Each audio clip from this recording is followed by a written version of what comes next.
बहुत बड़ी हमारे लिए एक मील का पत्थर है, पर इसके बावजूद भी ये मैसेज कन्वे हो रहा है। हालांकि Saudi Arabia does not mean it, जो ड्रीमिंग एटीट्यूड है, और साथ में पाकिस्तान की स्थिति मजबूत हो रही है, चाइना का साथ है, पाकिस्तान को एब्सोल्युटली टर्की का साथ है, इन सब का साथ देकर पाकिस्तान अब जब सऊदी अरेबिया को ला रहा है, क्योंकि पाकिस्तान के जो पायलट्स और आर्मी वो उनको उनका स्टैंडर्ड बहुत हाई है और उनसे उन सबको ट्रेन करते थे वो, और वो मानते हैं। और ये जो अब भारत की जो स्थिति है सिक्योरिटी की, वो आप खुद ही अनुमान लगा सकते हैं कि क्या होगी। चाइनीज भी थे, अमेरिकन भी थे, और चाइनीज चाहते थे कि जो भी हम कह रहे हैं रफेल गिरा है, जो भी है वो हमारे वेपन से गिरा है। अमेरिका चाहता था ये कहा जाए, और ये जो अब आपको दिखा रहे हैं कि हमारा गठबंधन आ रहा है, हाँ पहले उनका कोई ऐसा फैक्ट नहीं था कि हम पर हमला हो तो तुम पर हमला माना जाएगा इत्यादि इत्यादि, जैसा हम बोलते हैं, जैसे कि नेटो फोर्सेस के अंदर कई कंट्रीज के बीच में ये फैक्ट है। इस फैक्ट का मतलब ये है कि जैसे कि आफ्टर जो ईरान और जो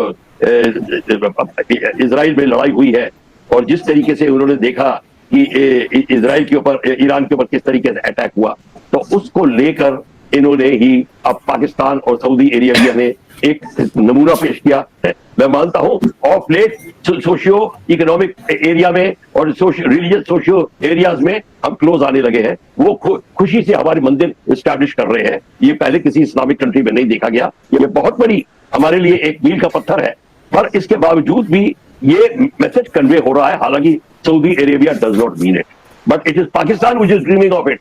तो ये पाकिस्तान की जो ड्रीमिंग एटीट्यूड है, और साथ में पाकिस्तान की स्थिति मजबूत हो रही है, चाइना का साथ है, पाकिस्तान को एब्सोल्युटली टर्की का साथ है, इन सब का साथ देकर पाकिस्तान अब जब सऊदी अरेबिया को ला रहा है, इधर ही रह गई हैं। तो सऊदी अरेबिया और बाकी इस्लामिक कंट्रीज जो सपोर्ट कर रहे हैं, वो सारे के सारे इस बात को सपोर्ट करते हैं कि अगर पाकिस्तान मिल आके उन सब की मदद करे और वो सब पाकिस्तान की मदद करे, तो एज अ जॉइंट एरिया, जो पैन इस्लामिक एरिया जो बन रहा है, वो सबसे ज्यादा यूजफुल होगा इस्लामिक कम्युनिटीज के लिए। फिर तिजारत, जॉइंट तिजारत उनकी बहुत होगी, और मिडिल ईस्ट ऑयल के लिए और उनके ट्रेड रूट सब जाते हैं। चाइना इज वेरी इंटरेस्टेड, उसके BRI और जो है और OBOR के जो प्रोजेक्ट्स हैं, वो सारे के सारे वहां से बड़े हैप्पीली एस्टैब्लिश होंगे, क्योंकि अभी चाइना ट्राई कर रहा है। ये भारत का जर्नल है रिटायर्ड, जो कि पाकिस्तान की तारीफ कर रहा है, पाकिस्तान की फोर्सेस का, खासकर पाकिस्तान की एयरफोर्स की तारीफ कर रहा है कि पाकिस्तान बहुत आगे निकल चुका है, जबकि भारत की जो डिफेंस कैपेबिलिटीज़ हैं वो बहुत नीचे जा रही हैं, खासकर एयरफोर्स के मामले में, क्योंकि उनके पास जहाज़ नहीं है, स्क्वाड्रन्स की शदीद कमी है उसे। जबकि दूसरी तरफ भारत का वो 2.5 फुटा आर्मी चीफ किसे धमकियाँ दे रहा है पाकिस्तान को। इन भारतीयों की मिसाल वैसे वो गली मोहल्ले में वो जो नया नया एक ग्रुप में जवान होता है, जो कि कद में छोटा होता है लेकिन बदमाशी बहुत ज़्यादा करता है, फिर जब उसे चपेट पड़ती है तो फिर वो कहता है कि मैं अगली बार तुम्हें सीधा करूँगा। बिल्कुल एग्जैक्ट यही वर्डिंग है भारत के आर्मी चीफ की कि अगली दफ़ा हमारी स्थिति बहुत ज़्यादा मजबूत होगी, पहली बार हम बेशक तैयार नहीं थे। भाई तुम पहली बार क्यों तैयार नहीं थे? तुम अब हमें धमकियाँ लगा रहे हो। इससे पहले 2019 में अगर आपको याद हो कि नरेंद्र मोदी ने यह कहा था कि हम तैयार नहीं थे, हमारे पास अगर राफेल होते तो हमारा एक भी जहाज़ ना गिरता। अब तो उनके पास राफेल भी थे, अब तो उनका डिफेंस बजट भी 80-90 बिलियन डॉलर था, लेकिन फिर भी क्या कुछ हुआ दुनिया सारी जानती है। और अब जो वो धमकियां लगा रहा है, कहीं ऐसा ना हो कि 6-0 से 60-0 हो जाए, क्योंकि पहले भी 12-0 हो सकता था, लेकिन पाकिस्तान ने रिस्ट्रेंट का मुजाहिरा किया। अब की बार ऐसा कुछ नहीं होगा। और जो DGISPR का बयान आया है इस पर, उसने तो भारतीयों की वो चीखें निकाली। उसके बाद ये जर्नल जो है वो मिन्नतें करने पर आ चुका है कि भाई भगवान के लिए पाकिस्तान के साथ पंगे मत लेना, भारत के अंदर पहले ही बेशुमार मसाइल हैं, उन्हें ठीक करो। पाकिस्तान के साथ इस वक्त सऊदीया खड़ा है, बाकी कई ममालिक हैं जो कि पाकिस्तान को ऐन जंग के वक्त में वो कुछ दे सकते हैं जो भारत के लिए बहुत बुरा हो सकता है। बहरहाल सुनते हैं मजीद क्या कह रहे हैं जनरल साहब, क्योंकि पाकिस्तान की तारीफ हो रही है और दुश्मन की जुबानी हो रही है, तो मजा तो आता है उस एरिया में जाने की, और उसको खुली छूट मिल जाएगी जब पाकिस्तान जो उसका ऑलरेडी चैंपियन बना हुआ है और सऊदी अरेबिया मिलकर उसकी मदद करेंगे। Russia has noted approval for this, America has nothing to criticize about, वो भी खुश है। तो everybody seems to be very happy about the whole thing।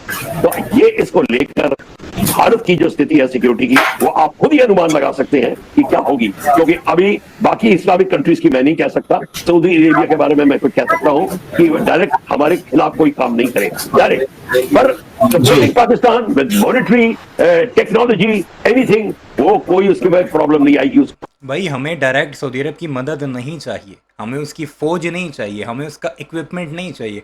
हमें जो चीज़ें चाहिए वो तुम्हें भी पता है और हमें भी पता है, और जंग के मामले में वो चीज़ें हमें बासानी मिल भी सकती हैं। फिर तुम्हारा क्या हाल होगा कालिया? और वो करेगा। तो इंडिया को अब अपनी डॉक्ट्रिन और फॉरेन पॉलिसी में बहुत तब्दीलियां लानी पड़ेगी। अब वो days of glorified days are over कि हम न्यूट्रल रहेंगे, कोई हमें नहीं करेगा, हम भी किसी को नहीं करेंगे। ये सारी की सारी जो बातें हैं, ये कमजोर दिमाग की बातें होती थी, वो सब निकल गई है। हमें अब चिंतन करना पड़ेगा। देखिए, सिंपल सी चीज है, ये सोच लेना कि किसी के पास में न्यूक्लियर वेपन है तो आपकी इनसिक्योरिटी हो गई है, ये सब बातें गलत है। क्योंकि न्यूक्लियर वेपन्स की और न्यूक्लियर कैपेबिलिटी किसके पास कितनी है ये भी नहीं पता, पूरी ऑर्गेनाइजेशन को भी नहीं पता, सब तुक्के लगाते हैं। और इस समय सऊदी अरेबिया को इसकी टेक्नोलॉजी मिलेगी, उसमें कोई दो राय नहीं है। पाकिस्तान उनको टेक्नोलॉजी देगा ही नहीं, बल्कि ट्रेन भी करेगा। और आगे से आपको मैं बता दूं, अमेरिका ने ऑलरेडी 8-9 कंट्री जगह उन्होंने स्टैब्लिश कर दिए जहां वो अपने टैक्टिकल न्यूक्लियर वेपन्स वो हैं जो टैक्टिकल एरिया में चलाए जा सकते हैं, लो यील्ड के। उनके ऑर्डिनेंस डिपोज बनाए हुए हैं और Noor Khan was one of them. तो वो रखेंगे और पाकिस्तान उनको मदद करेगा, पाकिस्तान आर्मी मदद करेगा। और सबसे बड़ी चीज है, अमेरिका इसको और सपोर्ट करेगा, क्योंकि अमेरिकन वेपन्स को सबसे ज्यादा डिस्प्ले और बेचने वाली कंट्री की क्षमता है वो है पाकिस्तान की।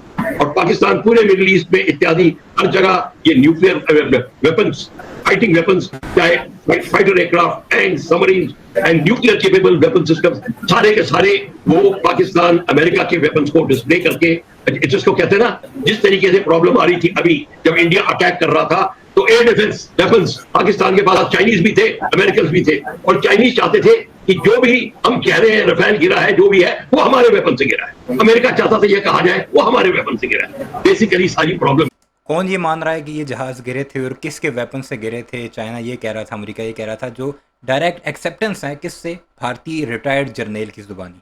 वो कहाँ हैं जो कह रहे थे कि कोई जहाज नहीं गिरा? गोबर एरिया सुन लो। ये जो होड़ लगेगी ये जरूर लगेगी, पर इसमें अमेरिका न्यूक्लियर वेपन सिस्टम पे प्रतिबंध नहीं लगाएगा। मैं अभी दोबारा कह रहा हूं, नहीं लगाएगा। चाहे बोलेगा कुछ और, वो सब कुछ बोलेगा, जो उसकी हैबिट है, but he will not allow this to happen. Iran जो है इस समय, तो ये जरूर बात होगी।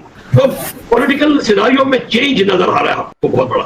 ये वो नहीं रहेगा 67 में क्या हुआ और 73 में क्या हुआ, योम कपूर वार वगैरह, वो सब हिस्ट्री बन गई है। हालांकि लड़ाई वैसे ही होगी, पर मॉडर्न तरीकों से होगी और methods of warfare will change, political requirements will change, but tension will be there, हो रही।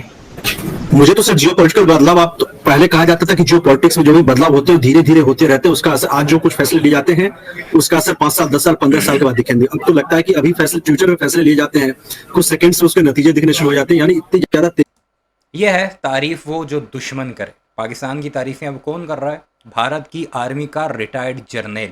यहाँ तक हालात पहुँच चुके हैं और धमकियाँ हमें दे रहा है भारत का वो 2.5 फुट आर्मी चीफ कि हम पाकिस्तान को नक्शे से मिटा देंगे। पहले अपने लोगों को समझाओ, उनका डर ख़त्म करो, फिर आना पाकिस्तान की तरफ और फिर चपेड़े खाकर जाना। बहरहाल इस सारे मामले पर आपकी क्या राय है? कमेंट सेक्शन में ज़रूर बताइएगा। चैनल को सब्सक्राइब नहीं किया तो ऐसे वीडियोस के लिए उसे भी ज़रूर सब्सक्राइब कीजिए।